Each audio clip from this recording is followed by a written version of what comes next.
Welcome to the channel, everyone. This is going to be very much aimed at those of you who are starting out in scale modeling hobby, those of you who are beginners and probably just getting a bit overwhelmed by tools. I know I've been there and felt probably what you're feeling at the moment. So I thought this would be a good opportunity to go through everything that I would use on 95% of my builds. So if you're just getting started, these are the tools I'd recommend. You don't need to spend a lot of money, and hopefully this might save you a bit of money. So the very first one, you need a craft knife. This is the Tamiya one. This is about 10 years old now. I think they're all roughly the same. I've just used this that long that I don't really know what else to use. I think it becomes almost muscle memory. Either way, you do need a good knife. Obviously, be careful with blades. And if you're looking at getting your kids started, just be careful on the blade side. Use some common sense there. One thing I would also say while you're at it, get yourself some spare blades.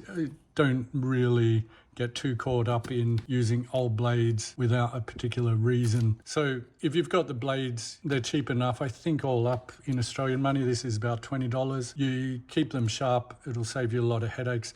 The other thing, and it being a bit slower than most, it did take me a long time to work this out. The nice thing about these Tamiya boxes, and I assume some of the others, is it does have a sharps disposable bin on one side there. So it's easy enough to use. Keep your blades sharp. One other thing, and this is a really good example of the problem you can get into. This was a kit and it didn't cost me a lot at the time. I think it was one of those bargain stores I bought this at. I've had it maybe 3-4 years. It's still sat on the shelf. It's not that there's anything wrong with it, nothing at all. It's probably really good, except I just don't need it. And it's not necessarily convenient. So compared to just on my bench using something like that, it just becomes a, I think, habit. But my deeper point here is really that you just don't need that much at all. This will do 99% of what I need. So yeah, roughly you're at about, I think, to be honest, I think they're cheaper, $10, $20 for the knife and blade. And again, there's lots out there, so that's what I use and why. You do need this because there's a lot of times where the pliers might not be as easy or easy to get into certain parts of maybe sprues. The other place I tend to use a lot is for scraping, which is a different technique, but you'll figure all of that out. The next one that I want to show you, and probably one of the most crucial, is a good set of sprue cutters. These are, again, Tamiya ones. There's plenty around there that you'll find different brands. For me, again, I've been using these for years. I think they're about $40 on Amazon. This is one of those interesting ones where I was really confused at first. Why would you want to spend that much money on a pair of pliers? The difference this makes is enormous. I've actually got a bit of sprue just to show you why this will make a difference. So the cut on these is, I wouldn't say immaculate, but you don't have much cleanup. You're not going to get much damage to your actual part. I'll show you that a bit closer.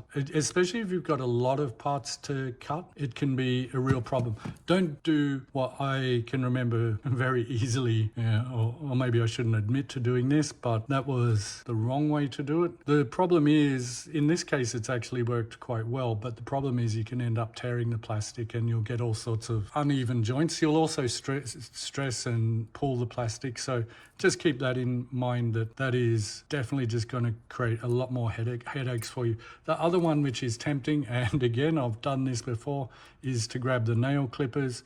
You can see here straight away you're going to get into problems. You're not going to get clean cuts because obviously you're using the wrong tool for the wrong job. But you can, because of the angles on these or the curve, you can end up cutting essentially the wrong things. You can overcut and you'll get into all sorts of problems. So don't do it. Buy yourself a nice set of pliers. Yeah, these ones, I think $40 or so on Amazon. My understanding is that all of these do tend to come from 1 or 2 manufacturers in Japan. They're just rebranded for different manufacturers or companies. So good pliers. They're expensive, and if you take care of them, you're not going to have any great dramas. Like I say, I'm a bit of a clown at times, but I do take care of my pliers. I will also do another video on how to take care of these properly. The one thing you never want to do with your sprue cutting pliers, though, not that I want to turn this into a plier video, just keep them purely for cutting sprues. I actually have a bunch of pliers. Here's an old pair. I think these are coming on 10 years old now. One thing you'll notice, and I did give these a clean up the other week, is even though they're older, they've been beaten up over the years, I do actually spend the time to take care of my pliers. They're a good investment. All these tools are a good investment in that sense. Once you get them, you'll have them for years. Pliers I'd actually put on the essential list. So on to the next one. I would actually say a good pair of tweezers. There's a ton out there. These are the Mr. Hobby, Mr. Tools. Again, these were not cheap. I think about $30, so whatever that is, 10, 20 in the US, 15. I think it's one of those things where it's just a personal preference on what you like, don't like, what suits your hand and so on. There is a lot out there, and definitely you'll also come across tweezers for different things. These are Tamiya ones. Sometimes I've even got into strange sort of situations where I'm using 2 sets of tweezers and so on. Get yourself a decent set of tweezers. Don't be tempted to, I probably got some somewhere, but you can use, say, what would you say, cosmetic tweezers, and you can see here these are well used, but you're not going to get the same dexterity, detail and grip that you get with the expensive ones. Again, you buy these ones, the only way you can really screw it up is accidentally throw them in the bin or do something bizarre like that, lose them effectively. I don't know, you would have to really go out of your way to damage them. So yeah, they're definitely on my list. One thing I would stress here, you don't need multiples of everything. So at this point, pliers, tweezers and a knife, and you're really in a good position at that point already. Just do take note of what I say not to do, because I've done all the things that you're told not to do, and like always, there's always a reason why you're told not to do it. So at this point, I'm guessing probably $60, $70, something like that. But like I say, I've had these for years. I use them every day. You can see they're well worn. They become good friends. I would also, just as an aside, yeah, don't go chopping and changing too much, because you'll get a feel for your pliers. Pliers, tools, you'll actually get a feel for what you're using, your tweezers even. So it's not necessarily that any one brand is better. If you're getting the good brands, it's just going to be what suits you and what you get used to. Chopping and changing won't help you. Even me, if I pick up, I'll try and find something here to show you. Another pair of tweezers that I've got. And again, I use these mostly for just holding parts while I'm painting. I actually find them uncomfortable because I'm so used to these ones. It's just the way the world works, really. The other thing I'd say is helpful or very useful is just some basic files. In this case, again, to give you an example, I think these are about 6, 7 years old. This was, I think, Trumpeter. They're a Trumpeter kit. So there's no expense here. They cost me about $15. I've had them all that time. They're pretty beaten up, but they do the job I need them to do.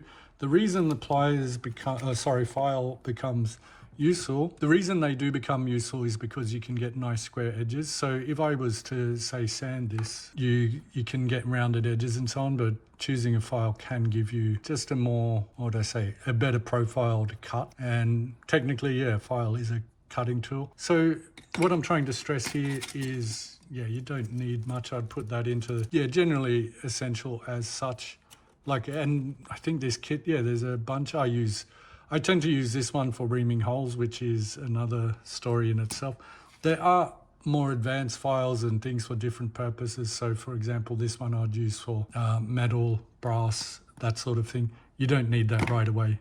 But I guess while I've got this here, it's a good example of, I think this file costs the same as all of these. I use these 99% of the time. This one is really only for, like I say, metals, etchings and so on. So this is your essential pile at this point, as you can see. Decent knife, some blades, files, and most importantly, some good pliers. Cements, you can get the tube ones and so on. I don't have any around. I haven't really used them for a while. You'll find that they come in 2 types, whatever company you're working with. And I think also what everyone forgets, especially if they're telling you use this or that, depends what's available.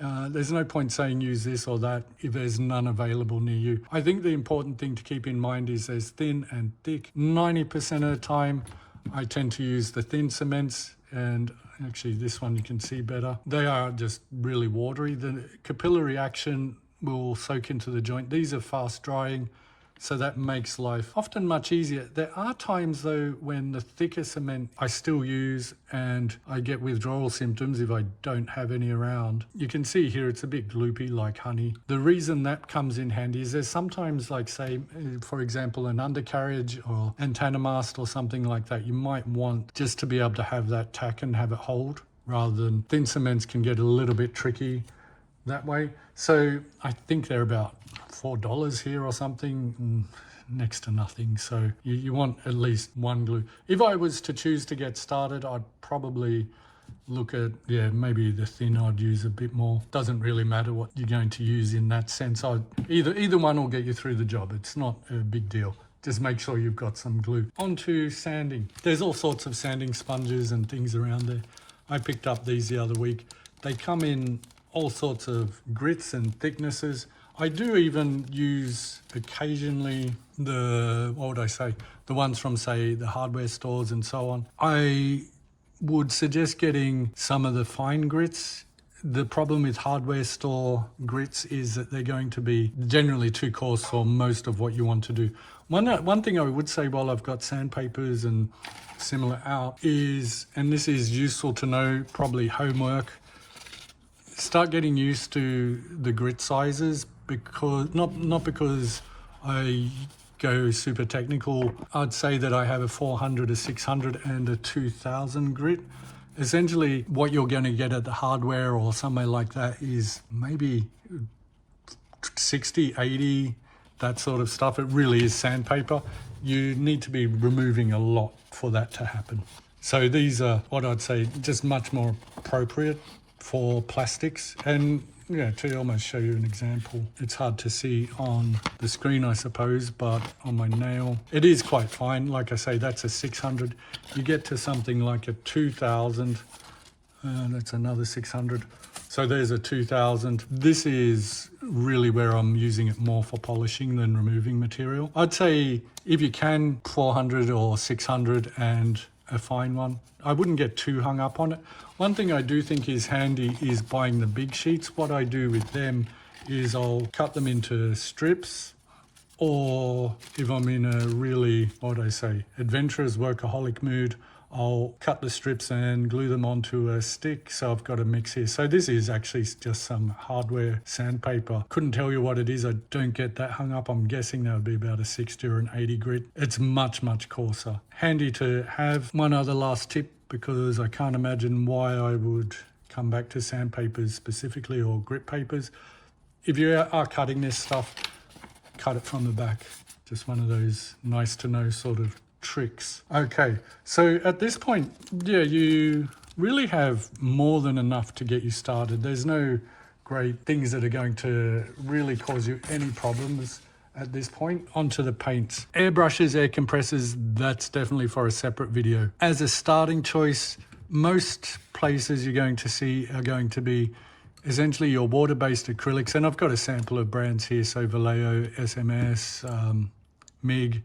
I do have some AK around. That's going to probably be what's always recommended, and you'll see Tamiya everywhere. I use these a lot. Bit less common is Mr. Aqueous. These are basically all the same. If I was getting started, I would actually go with Tamiya or one of these alcohol-based acrylics. There's a whole bunch of reasons why they're slightly different.